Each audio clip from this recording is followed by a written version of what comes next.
Good evening, welcome to V News. Here are today's headlines.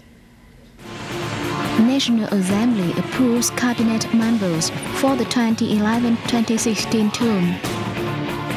International seminar held in Hanoi to discuss ways to conserve tigers. Thai House of Representatives elects new leaders at first meeting after elections.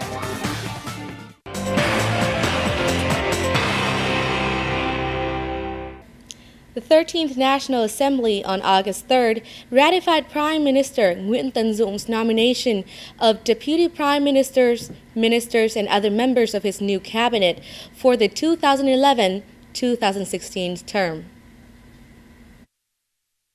According to the results of voting, the National Assembly ratified Nguyễn Xuân Phúc, Hoàng Trung Hải, Nguyễn Thiện Nhân, and Vũ Văn Ninh as Deputy Prime Ministers.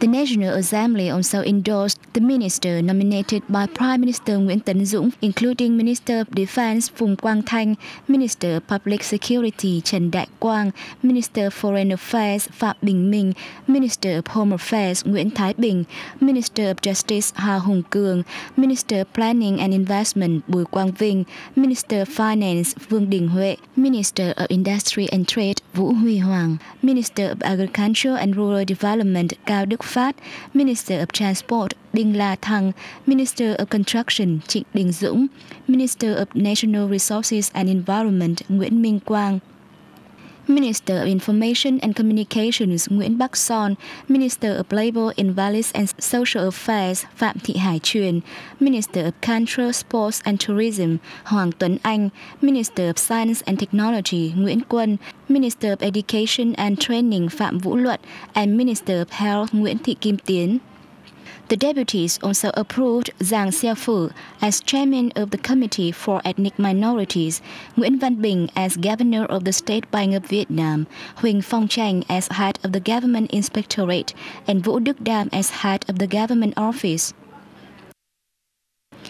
In his inaugural speech, Prime Minister Nguyễn Tấn Dũng thanked the National Assembly for re-electing him for another term and for approving his proposed appointments of positions for the 13th government. He stressed that the government and Prime Minister will be loyal to the fatherland, the nation, the Communist Party of Vietnam, and the Constitution of the Socialist Republic of Vietnam. The government will spare no effort to competently perform its assigned functions and tasks as the executive body of the National Assembly and as the top administrative organ of the Socialist Republic of Vietnam for the goal of building Vietnam into a strong country with wealthy people, democracy, justice, and civilization. Ho Chi Minh City's Department of Culture, Sports, and Tourism and the Municipal Association of Victims of Agent Orange Dioxin co-hosted a photo exhibition on August 2nd to mark 50 years of the Agent Orange Dioxin disaster in Vietnam. On display are more than 90 photos that feature the condemnation of the U.S. troops' action to spray the toxic chemicals in Vietnam, the painful fate of Agent Orange victims, and the persistent effort of the state, social organizations, and individuals to support of the unfortunates. The exhibition also served as a chance to commend good examples of Agent Orange victims who have overcome complex and difficulties to make achievement in study, sport, and labor. The exhibition will run until August 15. On the occasion, the Embassy of Vietnam in Germany organized a ceremony to raise funds for Vietnamese Agent Orange Dioxin victims. Speaking at the ceremony, Vietnamese Ambassador to Germany Đỗ Hòa Bình highlighted the significance of the fundraising campaign and called upon the embassy staff and overseas Vietnamese in the country to join in the drive. Staff members of the Embassy of the Vietnam News Agency Bureau and representatives from Vietnamese association, companies and individuals in Germany collected €10,750 for the victims. Among 5 million people exposed to Agent Orange dioxide, more than 3 million are still suffering from diseases and leaving birth defects on their children. An international workshop on building criteria and indices for supervising the global tiger recovery program took place in the capital city of Hanoi on August 2nd. Tiger is an endangered species of wild animal in the globe which is protected by the laws of countries which have tigers in nature. The Convention on International Trade in Endangered Species prohibits the exploitation of tigers and international trade in this wild animal for commercial purposes.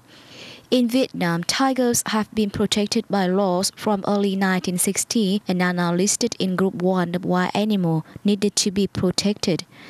Being aware of the importance of tigers, tiger-inhabited countries, including Vietnam, and international organizations have embarked on many activities to preserve the animals and their habitats.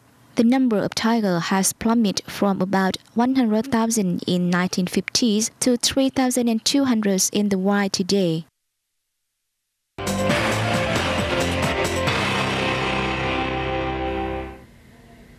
A wide range of royal treasures are being displayed at the National Museum of Vietnamese History.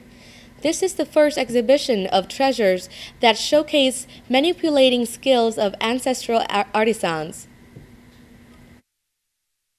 Among the 140 items from the Nguyen dynasty are gemstone encrusted seals and a gold inlaid sword which was donated to the government of the Democratic Republic of Vietnam after the August Revolution in 1945.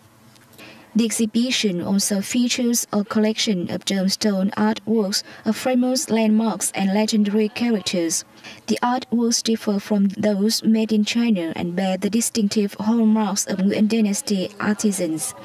The exhibition will be opened to visitors for several months. Thailand on August 2nd hosted the first international seminar on ASEAN cultural diversity with the aim of promoting the preservation of regional cultures. Prominent at the Vietnam's cultural booth are the pictures of the country landscape and people, including Vietnamese women wearing traditional long dresses and conical hats. Besides, publication on Vietnam's culture drew the participation of delegates. At the seminar, scholars and researchers from Thailand, Malaysia, Singapore, and the Republic of Korea talk about cultural diversification, world cultural heritage in ASEAN, and cultural and sustainable social development. The seminars is an important event. It shows cultural diversification of ASEAN member states and a vision of ASEAN leaders toward an ASEAN community in 2015. As ASEAN member country boasts multi-ethnic, multilingual, multicultural, and multi-religious structure, mutual understanding about each other's culture and living styles is expected to contribute to building a strong ASEAN community and maintaining peace and unification in the bloc. The House of Representatives of Thailand on August 2nd elected Som Sakiat Suranong, the candidate from the Pheu Thai Party, as its new speaker. The first parliamentary meeting since the July 3rd elections also elected Charoen Chankomon and Visut Chanarun as deputy speakers. The 57-year-old speaker from the northeast province of Khon Kaen won the uncontested position with support from lawmakers of Pheu Thai and other members of the six-party coalition in the 500-seat House of Representatives. The new House Speaker served as Deputy Speaker in 1997 and held ministerial positions in previous governments. In the next House meeting, Yingluck Sinvat, the Prime Ministerial candidate from the election winner Pheu Thai, will be nominated for parliamentary voting. And that's the end for RV News today. Thanks for watching. Goodbye.